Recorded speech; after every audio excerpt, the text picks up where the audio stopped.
I'm Darley Newman, and I'm here with Marcus Lahanen, and we're at NIZUC Resort and Spa here in Cancun. Marcus, tell me a little bit about the size of the resort and the different room configurations, because I know here, while I'm staying here now, there are several groups here, there's families, a wide range of people visiting. Well, we have 274 rooms and suites and villas all together. We have, let's say, the entry category of rooms, which are with garden views. And then we have obviously junior suites, we have master suites, we have penthouses, and also a large unit suite, ocean suites that we call them. And these are all separate between the buildings. So we have the main building, which is ocean suites, with all the suites looking over the open ocean over there. And then we have two other buildings around this central garden, let's say, that are also ocean suites.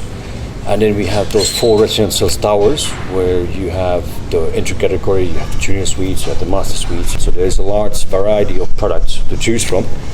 We have over 86 units with private pools. So the garden villas all have their pools. The junior suites have their pool, the master suites have their own pool, so does the penthouse. We have 3 different beach areas. We have the NIZUC beach here, which is in front of us. We have the water sports activities, which you can either do paddle boards or kayaks, or you can rent the jet ski. We don't allow snorkeling, and we have that snorkel board, which is kind of an invention, so you don't actually have to go underwater. You're laying on top of the board and you have a window where you put your head like this so you breathe normally. Well, I want to try that. You should try that, actually, quite nice. So there are a lot of ways to get into the water here at NIZUC. Very important, absolutely. And not only in the ocean and the pools, but also through the spa, because there's something called hydrotherapy. That's right. It's one of the, let's say, signature elements of NIZUC. It's the spa. We separate ladies and gentlemen, and they both go through a 50-minute of experience of between hot and cold treatments that ends with a scalp and facial massage and mask. And then after you're done, you can go outside to the main pool of the spa and further continue your relaxing day. And or if you want to do a treatment afterwards, that's something that. You're very close to the Cancun airport, and I know that a lot of people, as I have paired this stay with a stay in Tulum. Is it common for people just to come into NIZUC for a few days? Do they often go to other places in Mexico? What is the style for the vacations that people experience here with NIZUC? First of all, we have a very fixed group of guests who come back, and they come back frequently. There's a lot of returning guests, very high number of them, and many of them come for the 4th, 5th, 6th, even 15th stay. They come for the convenience also, and they come mostly for the luxurious experience. They come for the product, they come for the way they can relax here and be secluded from everything else. Yes, we are close to the airport, we are close to Cancun, but we are not in the Cancun hotel area because we are here in between Cancun hotel area and Cancun Riviera, so it's its own little point here that keeps that secluded feeling. I would say most of our customers, the guests, they don't necessarily combine their stay here with anybody else. They stay here and they stay the 3, 4 days, 5 days, and they go back home and they come frequently, perhaps 2 or 3 times during the year. So high repeat. Yeah. I can see that. There's a lot of great places to be among people, but also be private and secluded. A lot of different areas, the architecture. The architecture is really neat. Yeah. Walking around, just looking at the spaces and looking down long corridors and seeing beautiful views of the ocean. A lot of thought went into the design for this. It's timeless.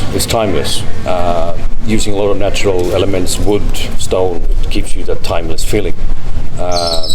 Obviously, it's hard to maintain, so it needs a lot of upkeep, which we are keeping up with a lot.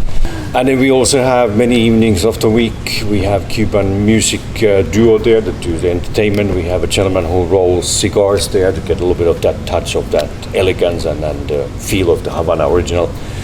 But then if you want to be then alone, we cater a lot we make private dinners on the beach. We have a few secret spots that we sort of can recommend. You want to take your better half and surprise them with something really romantic. We have a lot of nice spots. Obviously in the suites, in the rooms, we have large terraces and all the rooms accommodate for a large table, and we can cater there as well for a nice in-suite experience if you want to be separate from everybody else. because I've been here just for a night so far, but I've already gotten to try one of the restaurants, and I've been to the beach, and I did my yoga this morning like a good person who wants to eat a lot on their vacation should do to get the exercise in. Very good. Share with me a little bit about how you landed here at NIZUC, because when I was reading about you, I was really impressed that you speak so many languages, a lot. Well, I speak 7 languages. I'm trying to add an 8th there. Let's see how that goes. I will let you know in the next few months. But how I landed here was, actually it goes back a long, long way. 2004 and 5 and 6, I was in Miami, South Beach, working for a company called GHM Resorts. And we came here, obviously there was not much going on here back then because there was no construction, there was nothing here yet. It was a nice beach and there was a presidential villa and so on. And it kind of always stuck to my mind that, wow, look, NIZUC, Cancun, something unique. And if I would show you the original architectural plans, you would see the resemblance of this Aman or the Setai brand that was back then. And that's why I was like, well, this is going to be something cool. But then obviously, change of ownership of the land, different project, etc. But at the end of the day, I would say that a lot of the original architectural plan that was presented to us is actually here today. So that's why I have deep roots to this somehow. It was meant to be at some point. I've stayed here many times on my own, on vacations. I've stayed here many times as a guest. And I have a relationship, obviously, with the previous general manager, Jaime. We know each other for some years. And we started talking about his moving up to a different role, and so maybe I could take over, and that's how it happened. Yeah.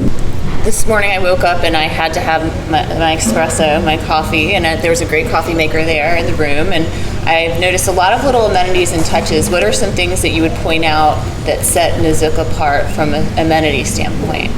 Everything is, what we do is we try to keep local. So let's say, for example, our beach bags are made locally here in Mexico, and they are art crafts. A lot of the wooden items, such as the little platform for the hand soap. And obviously we work with Nespresso coffee because we believe it's a great brand of coffee. It's convenient. And aluminium we obviously recycle. There are a number of dining choices here at NIZUC. I mean, I had breakfast this morning. I tried my first restaurant last night. I'm excited to kind of move around and try different things while I'm here. Food is so important when people are traveling. Share with me more about the food, and how do you cater to people that may visit that have some restrictions or things that they don't want to eat? I think key word is flexibility, especially today. There's so many people who have different allergies and different restrictions or different diets they choose to follow. So we have 5 restaurants. You tried Indochina, which is our Asian restaurant that caters for really those who are seeking for something really indulgent in Asian inspired cuisine. We have Japanese, Thai, and some dishes from Indonesia. And we continuously always innovating there. What more can we do? What different can we do? Can we add some Latin flavors to some of the dishes to keep that combination? And so far the guest feedback has been really tremendous. Then we obviously have our Peruvian restaurant, which is currently open during lunchtime and until 6 p.m. to keep something different during the lunchtime.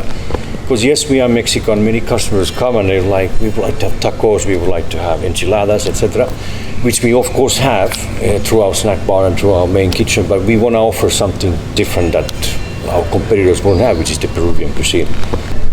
I went into the shop briefly and know that you can do some shopping while you're here. Absolutely.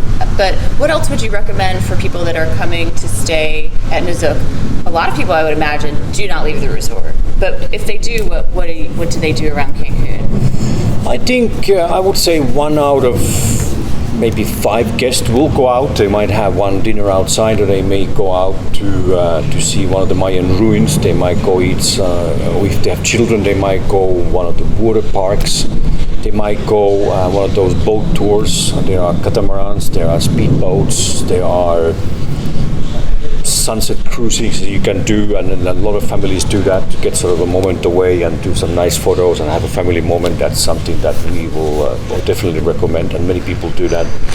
For travel advisors that might want to send their clients here, how do you work with travel advisors, and share with me a little bit about that process? Well, travel advisors are our friends, so we really want to be that main point of contact for them. I personally, all our sales team, so we have always this open communication. Number one, my phone number is, I mean, people probably say you share it too much, but I rather give it to everyone so they can call me if there's something that they need. And so, really open communication. We want to be the one that they can recommend. Hopefully, they've heard about us. We are obviously a lone brand. We don't belong to a chain of hotels per se. Yes, there's a parent group behind us called Grupo Brisas. In fact, our previous general manager was nominated as the friendliest general manager by travel advisors, because that's how we are. We want to welcome to the family, and they feel home with us. They make this theirs, let's say, second home, that they will come back. Well, thank you for taking the time to speak with me today, and thank you all for watching us on Insider Travel Report.